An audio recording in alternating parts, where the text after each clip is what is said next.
Hello, this is Dr. Marina Mangano going over my last chapter discussion for this first round of The Gift of Healing Hands. And the chapter we have not discussed yet is chapter 6, Yoga Philosophy. So as you become aware of this chapter, you may skip to it if you're already a fan of yoga, or may want to avoid it if you feel like it really doesn't pertain to you. And I want to tell you that you're not alone in that. As someone who has stepped into a yoga population from more of a medical background or a different religion, there's often a lot of resilience and resistance to accepting how yoga could benefit your life because of these preconceived notions. And so I hope to address a lot of those resistances and barriers to change within this chapter. Things like financial issues or not really having access to a safe, clean local studio. And one of the benefits of the pandemic and what has come out in the past couple of years is how accessible yoga is at home. And there is just this endless amount of resources online for you to watch for free. And I really hope to offer you some good resources in this chapter. I'd love to talk about why yoga is such an important part of my practice. This, besides just helping people understand the language of their pain and the language of what their body's trying to present as symptoms, I talk about yoga the most with every person that comes in the room. There is a little bit of a understanding that because I'm a yoga teacher, I'm probably going to sneak it in there at some point. But I think most people are aware of yoga now and understand that it's for everyone. That may not make you jump off the couch or watching this video to go join a studio or anything. And that's not realistic. I hope to explain yoga, the benefit of the movement practice, and just enough to pique your interest and help you understand why it is at least beneficial and accessible to where you are at right now in life. So if you are not familiar with yoga, let me backtrack a little bit. Yoga is anything you need it to be. From, its very foundational historic roots, it is movement. The movement portion of yoga, what we're most familiar with, is one of 8 branches, 8 limbs of yoga philosophy. So the movement, the practice that you see people exercising or working on poses, the asanas, are just one branch of many other ideas to work on self-improvement, self-inquiry, to become better versions of ourselves. I think that it is wonderful to start in the exercise version of yoga, to join the power studio or go to the hot yoga class with a friend begrudgingly.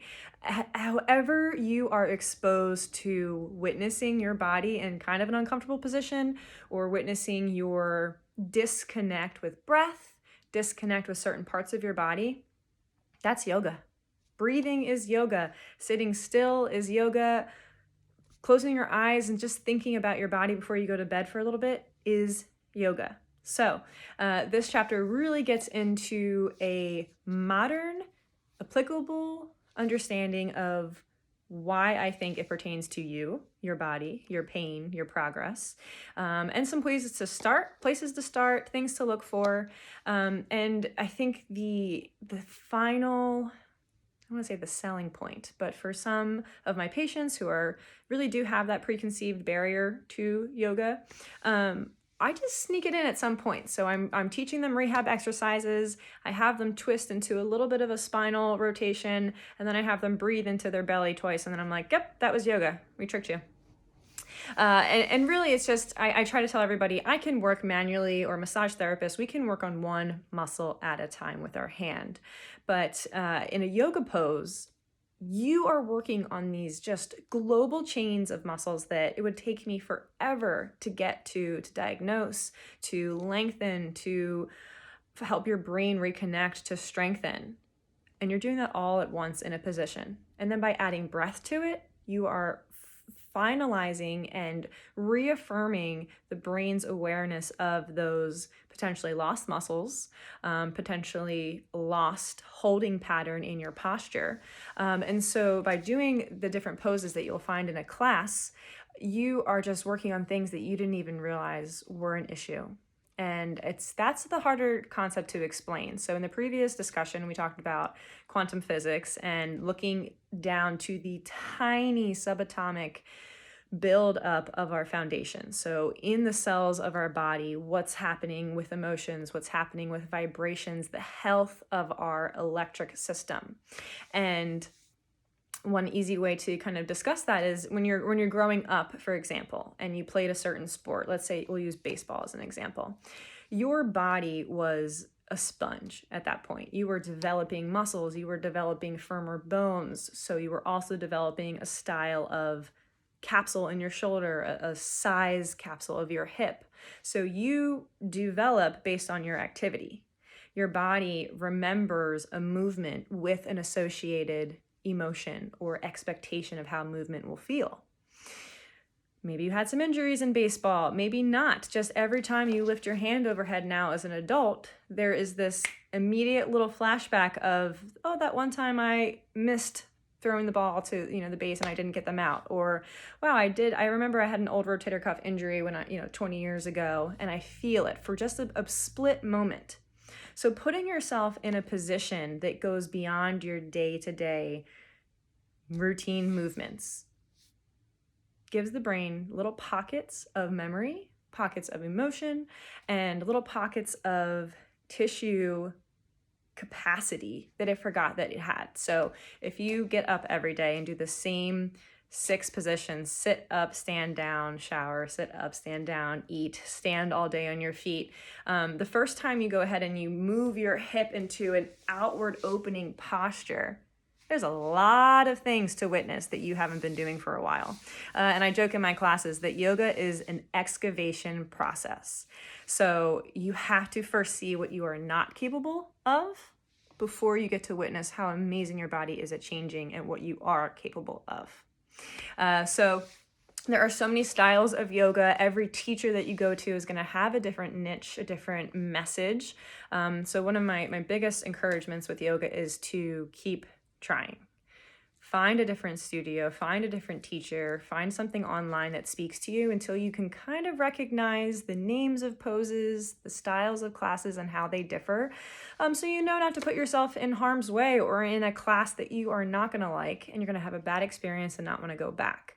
So just like with chiropractic, you have to find your comfort zone. You have to find the person that speaks to you. So keep trying until you fall into a really good experience that is going to benefit your body on that physical level of muscle flexibility, of joint stabilization, but that also includes the deeper thought processes of yoga, wanting to witness that you actually hold your breath all day. And when you get nervous or when you're stressed, you keep yourself really shallow with your breathing. You don't allow yourself to open the chest, open the abdomen, allow your body to have its natural suspension and spinal uprighting posture. And all of these things are kind of simultaneously addressed in yoga, and it takes time to learn the poses, learn the movements enough so that you get to focus on the deeper things. At first, it's just, oh my gosh, I'm so stiff. Oh my goodness, I kind of feel an old injury and I'm a little freaked out to do that position. Wow, I'm sore. Oh my gosh, it's hot in here. This girl next to me really looks like she knows what she's doing. I'm so uncomfortable. Why did I come here? All of these things in our head are part of the yoga process, becoming aware of self-dialogue and negative self-talk. But until you repetitively expose yourself to those experiences and conversations on the mat, you can't really absorb and feel the benefit and the progress. So, Vinyasa Yoga is something you'll hear that word a lot. It just means it's a little bit more of a fluid, transitory style of practice. You're not in one position for a really long time. And I think it's one of the most common styles of training, teacher training. So in a Vinyasa style of practice, I heard it described really well one time that Vinyasa practice will always get you back to your baseline. So let's say you were in a really long car ride, you get up, you're like, oh my gosh, I'm so stiff, my back hurts. You know that's not your normal. So this style of practice will get you back to what you know is your normal. There's a lot of branches and styles of yoga that I'm not even exposed to yet, but some other styles of yoga like Ashtanga or Iyengar. These are all these weird words. You're like, what are these words? They're just styles of yoga that then not only get you back to baseline and what's a healthy, functional, normal for you, they push that comfort zone. They push you to witness certain areas of your body that have and are storing traumas, that have and are, avoiding your brain's awareness. Your brain does not want to focus on an area that you've chronically injured for 20 years. It focuses on it all day. It feels pain all day. So when you get to class, it doesn't want to witness its own limitation or its own vulnerability. So I believe that yoga is a wonderful opportunity to have to sit with ourselves, have to say, okay, this is not normal. This is not comfortable or sustainable. I would like to age well. I would like to stay active. I would like to trust my body's ability to take a wrong step off a curb or, slip in the bathroom and catch myself. Have an awareness enough of where your body is in space that we don't have these unnecessary fears because we're so disconnected with our body. So where to start, why to start, we're all going to have, different outlets of that. I got involved in yoga. I tried to take yoga when I was an athlete in college, and I was in such a fear state in life that I could not relax enough to benefit from anything that I did there. The calm and cool collective of the teacher almost infuriated me. And if I wasn't bleeding or sweating, it was not an exercise and I was not interested because I was an athlete. It took that athletes, it took until I fractured my ankle when I was in chiropractic school to really be completely immobilized and not able to run or lift or do anything, to really be like, okay, I need to do something. And so I started watching yoga on YouTube. And I could barely stand or put any weight on that ankle for a long time. So it really introduced me to a less athletic style of yoga first. And I did a lot of self-healing, probably a little reluctantly, but then I started to meet some other people who were interested in yoga, and that's just how it starts. It's an icebreaker with like-minded people who are usually involved in very holistic outlets, other realms of life. So not just yoga, but maybe nutrition or mentality. And it became, I lived very far away from home at that time when I was in school, and it became a community. And then as I continued, if I ever relocated in my life, yoga was always that first comfort. It was always that icebreaker. Or I could go to a studio and, was never confident to introduce myself to the person next to me, but just being on the mat and going through class with somebody gives you something instantly to talk about afterwards. And so I really found a lot of families and a lot of friends thanks to this shared commonality and this shared goal and interest in yoga. So I do talk about some of the social aspects of yoga, why we're so interested in the community involvement of it, as well as the different levels of techniques that you'll learn in classes. We've already talked a lot about them, but other things like empathetic listening and kind speaking and just different ways to approach communication, and all of that really becomes part of a yoga practice. I go into a little bit of the science of what I consider are the different stages of stretching and how your brain responds to each stage. So that's a little bit more of my anatomical science background. And then also finally, this is the last realm of my Eastern philosophies that I haven't discussed yet, that I get to address in my patient healing. So in acupuncture, we talked about just these lines of energy, these electric meridians within the body that if you go to dissect a physical, tangible body, you're not going to find these. And I referred to chakras early on. That is the yoga system. The chakras are considered energetic houses. So there are usually described to be 7 main energetic centers within the body, and then a little bit beyond the body. And they're considered to be these very isolated and just very localized areas of a lot of energy. And it's even hard for me to explain it without my science side, because I'm so used to explaining this to somebody in a medical practice, where I'm very careful with my words. I have to be. It's within my scope, and I never want to assume that the person I'm working with is ready to approach these subjects. So I usually describe the chakras of yoga as these really heightened areas of electricity. And within the anatomical body, there's something called nerve plexus. So where a bunch of different nerve endings land, they are usually surrounding an area of high functionality. So for example, there is a plexus near the heart, there is a plexus near the upper abdominal tract, the lower intestine tract, the pelvis, near the pineal gland in the brain, throughout the throat, the top of the head. And so really in a true anatomical class, there are these bundles of so much energy and so much electricity. It just so happens that they do exactly line up with the Eastern philosophy of where these chakras are located. How it pertains to healing, in a chiropractic setting, there's something called junctions, where the cervical spine meets the thoracic spine. There's a junction at those meeting points. There's a junction of different anatomies between the thoracic spine and the lumbar spine.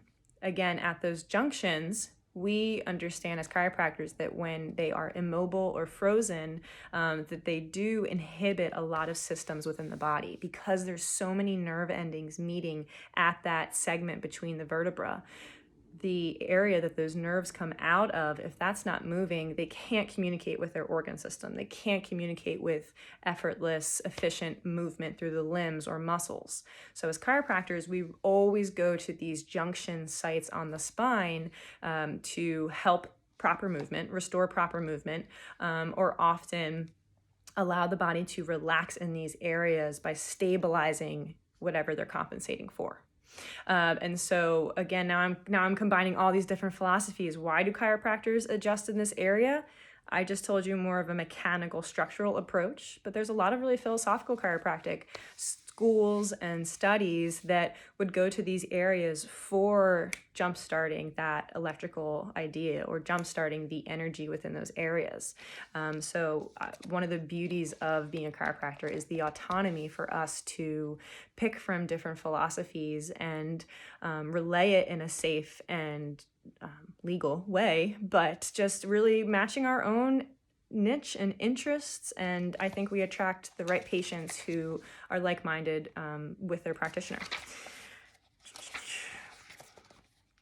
So I talk a lot about the involvement in chakras and how they also communicate with the emotional injuries and the emotional pain from one of our original chapters. So each area of the yoga and the chakras are believed to house certain emotions and certain imprints that need to be addressed and can be imbalanced, can be out of balance, just like the meridians in yoga.